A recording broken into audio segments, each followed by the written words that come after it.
Friends, आज हम बात करेंगे ग्रुप थ्योरी। ग्रुप थ्योरी जो कि अलजेब्रा का एक इम्पॉर्टेंट टॉपिक है और abstract algebra, advanced abstract algebra या अलजेब्रा जो कि पहला टॉपिक होता है अलजेब्रिक स्ट्रक्चर्स और अलजेब्रिक स्ट्रक्चर्स में फिर ग्रुप थ्योरी। तो ये बिल्कुल बेसिक फंडामेंटल से हम शुरू कर रहे हैं कि ग्रुप थ्योरी या अलजेब्रिक स्ट्रक्चर के लिए प्री रिक्विसाइट्स क्या हैं। तो प्री रिक्विसाइट्स जो पहली है वो है set. Set is a fundamental word of pure mathematics nowadays. Set is a collection of well defined objects without repetition. तो ये डेफिनेशन सब ने पढ़ी है। इसके एक एग्जांपल कि भाई इंग्लिश अल्फ़ाबेट्स का कलेक्शन हो या प्राइम नंबर्स का कलेक्शन हो या इंटीजर्स का कलेक्शन हो, तो ये सब सेट होते हैं। इंटीजर्स का सेट, रियल नंबर्स का सेट, कॉम्प्लेक्स नंबर्स का सेट, ये यहाँ पर थोड़े रिपीट होंगे बार बार। ऐसे ही फिर एक होता है बाइनरी कंपोजिशन। तो बाइनरी कंपोजिशन यानी जो 12th में बच्चा फंक्शन पढ़ता है, मैपिंग पढ़ता है, तो वो एक स्पेसिफिक मैपिंग है जो एक ए क्रॉस ए से ए पर। तो यानी फिर इसके लिए आपको एक सेट की क्रॉस प्रोडक्ट भी पढ़नी पड़ेगी, लेकिन यहाँ पे वो हमें ज़्यादा ज़रूरत नहीं है, इसलिए प्री रिक्विसाइट्स में हमने उसे नहीं रखा कि ए क्रॉस ए से ए पर एक मैप अगर हम डिफाइन करें। तो यानी अब देखिए इसका मतलब क्या हुआ कि बाइनरी कंपोजिशन जो है ये एक वो मैप हो गई जिसमें सब कुछ सेट ए से इंटरकनेक्टेड है। सेट ए का ए से ही क्रॉस प्रोडक्ट लिया, ए क्रॉस ए आया, ए क्रॉस ए को डोमेन बनाया और ए को कोडोमेन बनाया। तो यानी जो ये बाइनरी कंपोजिशन है ये सब कुछ ए पे डिपेंड कर रही है। तो ये दो वर्ड हैं हमारे, सेट और बाइनरी कंपोजिशन, जो ग्रुप थ्योरी के लिए प्री रिक्विसाइट्स का काम करते हैं। अब जैसा कि मैंने कहा कि अलजेब्रिक स्ट्रक्चर, तो एक नॉन एम्प्टी सेट जी और एक बाइनरी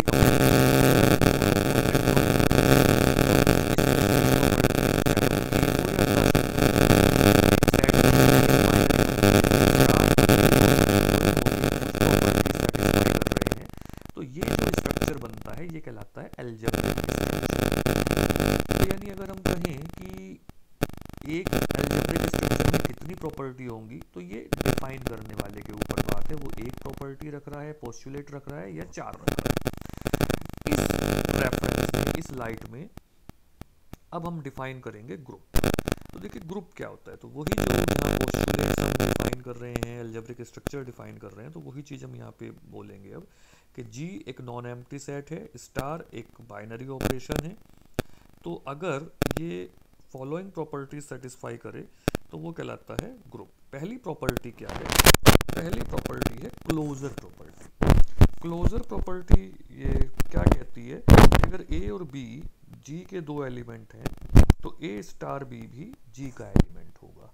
इसे आप इसीलिए हमें बाइनरी कंपोजिशन पहले बताते हैं, क्योंकि बाइनरी कंपोजिशन का मतलब यही हुआ कि अगर ए क्रॉस बी से, ए क्रॉस ए से एक एलिमेंट हमने उठाया और वो जी में ही उसकी इमेज मिल रही है, तो वो बाइनरी कंपोजिशन होती है। उसे ही हम यहाँ क्लोजर प्रॉपर्टी कह रहे हैं कि अगर ए बी को कंपोजिट किया तो जो नया एलिमेंट मिलेगा, कुछ भी सी या डी, वो भी जी का एलिमेंट होगा। तो कुछ ऑथर क्लोजर प्रॉपर्टी को ग्रुप की प्रॉपर्टी न मान के बाइनरी कंपोजिशन की जो पोस्टुलेट है उसमें भी रखते हैं, लेकिन आजकल के जो एक बुक्स के हिसाब से अगर हम चलें तो वहाँ पे चार प्रॉपर्टी ग्रुप की डिफाइन की जाती हैं, तो उसमें क्लोजर प्रॉपर्टी एक प्रॉपर्टी होती है। वो क्या हुई? ए और बी को अगर कंपोजिट किया जाए तो ए स्टार बी भी जी में होगा। दूसरी प्रॉपर्टी है एसोसिएटिव प्रॉपर्टी। एसोसिएटिव प्रॉपर्टी क्या कह रही है? आप एसोसिएटिव लॉ जो आप 11th में पढ़ते हैं, वो एडिशन के रेस्पेक्ट में या मल्टीप्लिकेशन के रेस्पेक्ट में, वो भी वही यहाँ पर हम बोल रहे हैं कि अगर तीन एलिमेंट्स को डिफरेंट तरीके से एसोसिएट किया जाए तो वो रिजल्ट सेम देते हैं। यानी बी स्टार सी को फिर ए से कंपोजिट किया गया या ए स्टार बी को सी से कंपोजिट किया गया तो वो सेम रिजल्ट देगा। तो ये कहलाती है एसोसिएटिव प्रॉपर्टी। आइडेंटिटी एलिमेंट, ये एक थोड़ा अलग पहली बार हम देखने को मिलता है हमें कि एक जी अगर एक सेट है और उसमें एक एलिमेंट ई हमें ऐसा मिले जो ए के साथ कंपोजिट करने पर ए को अनइफेक्टेड रखे, यानी ई जो है उसकी प्रॉपर्टी ये है, खास बात ये है कि वो ए के साथ ऑपरेट तो होगा, लेकिन ए के साथ ऑपरेट होने पर कोई नया एलिमेंट डी, ई, डी, सी या एच ना मिलके ए ही मिलेगा।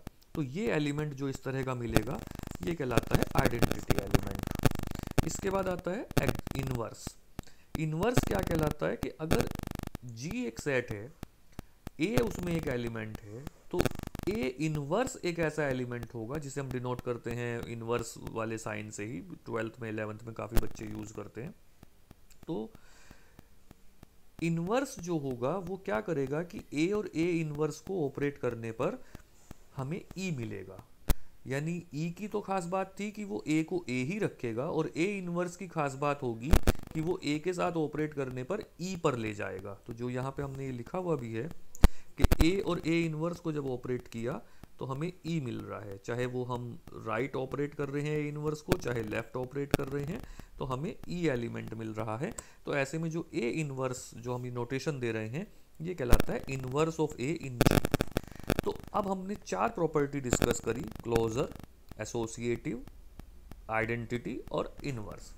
अगर इन 4 प्रॉपर्टीज को कोई सेट जी बाइनरी ऑपरेशन स्टार के साथ सेटिस्फाई कर रहा है तो जी स्टार जो है वो एक ग्रुप कहलाता है। अब इसमें हम यहीं पर एक दूसरी प्रॉपर्टी जो एसोसिएटिव के पैरेलल ही पढ़ते हैं वो हम साथ के साथ डिस्कस करें तो पता चलता है कि अगर कॉम्यूटेटिव प्रॉपर्टी यानी a star b is equal to b star a किसी ग्रुप में हो रहा है तो उस ग्रुप को हम बोलते हैं एबिलियन ग्रुप। तो यहाँ ये ध्यान देने वाली बात है कि ग्रुप की 4 ही प्रॉपर्टी हैं, क्लोजर, एसोसिएटिव, आइडेंटिटी और इनवर्स। लेकिन एक 5वीं प्रॉपर्टी होती है कॉम्यूटेटिव प्रॉपर्टी, अगर वो भी सेटिस्फाई हो जाए तो हम उस ग्रुप को बोल देते हैं एबिलियन ग्रुप। तो एक प्राइमरी लेवल पे एक बहुत बड़ा क्वेश्चन ये रहता है कि which group is abelian and which is non abelian. Most of groups are even abelian group, और बहुत ग्रेजुएशन लेवल पे या बुक में बहुत कम ग्रुप हमें सर्च करने पड़ते हैं, मैट्रिक्स में मिल जाता है या वेक्टर्स में मिलेगा, जिसे हम कहते हैं कि yes this is a non abelian group. अब अगर हम एक एग्जाम्पल डिस्कस करें, क्योंकि जाहिर सी बात है कि मैथमेटिक्स में डेफिनेशन और एग्जाम्पल साथ साथ चलते हैं, तो जो पहला ग्रुप हमें मिलता है वो मिलता है identity integers with respect to usual addition. तो हम सब जानते हैं कि इंटीजर्स जो हैं वो आप 2 इंटीजर्स को ऐड करोगे तो आपको एक नया इंटीजर मिलेगा। तो इसका मतलब बट ऑब्वियस आप 11, 12 से या 10th से या इवन 6th क्लास से आप जानते हैं कि 2 इंटीजर्स को ऐड करने पर एक नया इंटीजर मिलेगा। तो ये क्लोजर प्रॉपर्टी सेटिस्फाई हो गई। इसी तरह से अगर हम एसोसिएटिव प्रॉपर्टी की बात करें तो हमें मालूम है कि हम इंटीजर्स को किसी भी तरीके से एसोसिएट करें, आगे पीछे करें, तो जो फाइनल सम आता है वो सेम आएगा। तो ऐसे में हम कहेंगे कि associative properties also satisfied. Identity, यहाँ थोड़ा सा हमें एक पर्टिकुलर वे में बात करनी पड़ेगी कि 0 इज एन इंटीजर, और आप जानते हैं कि जो इंटीजर्स किसी भी इंटीजर में आप 0 को ऐड अगर करेंगे तो उस इंटीजर पे कोई फर्क नहीं पड़ेगा। यानी हम लिख सकते हैं कि a + 0 is equal to a। तो जो 0 है वो यहाँ पर काम कर रहा है एडिटिव आइडेंटिटी का। अब अगर इनवर्स की बात करें तो निगेटिव नंबर, कि अगर a कोई इंटीजर है तो -a, यानी 7 अगर है तो -7, 11 अगर है तो -11, 4 है तो -4। तो यानी अगर a है तो a के लिए -a एडिटिव इनवर्स का काम कर रहा है। तो इस तरह से इन 4 प्रॉपर्टीज में इंटीजर्स का जो सेट है वो एडिशन के रेस्पेक्ट में ग्रुप बन जाता है। एट द सेम टाइम हमें ये भी मालूम है कि जो हमारा सेट ऑफ इंटीजर्स है वो कॉम्यूटेटिव भी होता है, यानी 2 इंटीजर्स को हम a + b करें या b + a करें वो सेम रिजल्ट देगा। तो इसका मतलब जो इंटीजर्स का ग्रुप है विद रेस्पेक्ट टू एडिशन वो कॉम्यूटेटिव प्रॉपर्टी भी सेटिस्फाई कर रहा है, हेंस वो एक एबिलियन ग्रुप भी है। यानी set of integers is a abelian group with respect to addition. तो अगले वीडियो में हम ग्रुप के ही कुछ एग्जांपल्स लेके आएंगे, क्योंकि अभी ये सिर्फ एक एग्जांपल हुआ है, but in this video concentrate on definition and example, then we will proceed towards the different examples of group. Thank you.